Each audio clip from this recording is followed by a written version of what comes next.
கடலூர் மாவட்டம் வடலூர் அருகே அதிவேகமாக வந்து முன்னால் சென்ற பைக் மீது மோதி சாலையில் விழுந்த இருசக்கர வாகன ஓட்டி மீது லாரி ஏறி சென்றதில் அவர் சம்பவ இடத்திலேயே உயிரிழந்த விபத்தின் சிசிடிவி காட்சி வெளியாகியுள்ளது.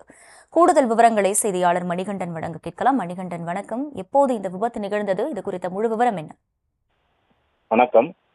கடலூர் மாவட்டம் வடலூர் ஐயனேரி அருகே நெய்வேலி நோக்கி அதிவேகமாக சென்ற லாரியினை முந்த முயன்ற பேக்கரி மாஸ்டர் தலைநசுங்கி சம்பவ இடத்திலே பலியான சம்பவம் பெரும் சோகத்தை ஏற்படுத்தியுள்ளது.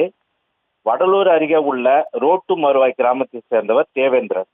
இவர் குறிஞ்சிப்பாடி அருகே உள்ள ஒரு தனியார் பேக்கரியில் பேக்கரி மாஸ்டராக வேலை செய்து வருகிறார். இந்த நிலையில் தேவேந்திரன் பேக்கரி வேலை முடித்து மதிய உணவு சாப்பிடுவதற்காக தனது வீட்டிற்கு ஸ்கூட்டரில் சென்றிருக்கிறார். அப்பொழுது வடலூர் ஐயன் ஏரி அருகே வடலூர் நோக்கி தேவேந்திரனும் அதே சாலையில் தம்பிப்பேட்டை கிராமத்திலிருந்து தேசிய சாலை விரிவாக்க பணிக்காக மண் ஏற்றி சென்ற டிப்பர் லாரி அதிவேகமாக வடலூர் நோக்கி சென்று கொண்டிருந்தது. முன்னால் சென்ற மற்றொரு பைக் மீது மோதாமல் இருக்க தேவேந்திரன் விலகி செல்ல முயன்ற போது லாரியின் பக்கவாட்டில் மோதி தலை நசுங்கி சம்பவ இடத்திலே உயிரிழந்தார். தகவல் அறிந்து சம்பவ இடத்திற்கு வந்த வடலூர் போலீசார் பிரேதத்தினை கைப்பற்றி குறிஞ்சிப்பாடி அரசு மருத்துவர் தவக்கிடங்கிற்கு அனுப்பி வைத்தனர்.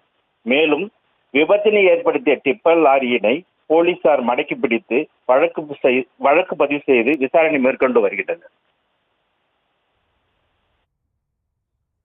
விவரங்களுக்கு நன்றி மணிகண்டன்.